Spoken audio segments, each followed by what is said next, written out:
আল্লাহর রাসূলের যুগে নারীরা এমনভাবে চলাফেরা করতো, যদি রাস্তা দিয়ে যদি হেঁটে যাইতো, রাস্তার এমন সাইডে আসতো যে গাছের সাথে তাদের পোশাক লেগে ছিঁড়ে যাইতো।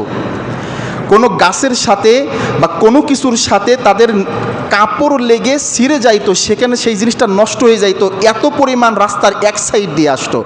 আর এখনদের নারী পুরুষ এমন হয়ে গিয়েছি, যদি বাসে উঠে, যদি লোকাল বাস হয়, যে যত মানে ঠেলাঠেলি করে সেখানে থাকতে পারি। মার্কেটে যাওয়ার পরে কেউ কাউকে তোয়াক্কা করে না।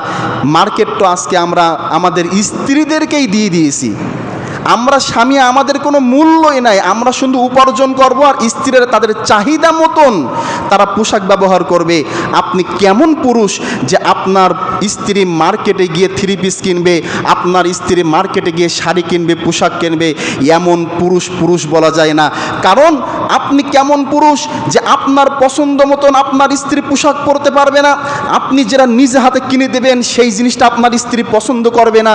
তার মানে কেমন স্বামী আপনি?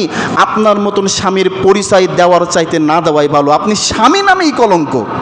যে আপনি আপনার স্ত্রীকে মার্কেটে পাঠাই দিয়েছেন, আপনার স্ত্রী বাজার করতে যায়, আপনার স্ত্রীর দোকানওয়ালা, আপনি স্বামী আপনাকেই চেনে না, অথচ আপনার চাইতে আপনার স্ত্রীকে বেশি চেনে। আপনার চাইতে আপনার মেয়েকে দোকানদার, শাড়িওয়ালা, মানে বিভিন্ন কসমেটিকের দোকানদার আপনার চাইতে আপনার স্ত্রীকেই বেশি চেনে, আপনাকে চেনেই না।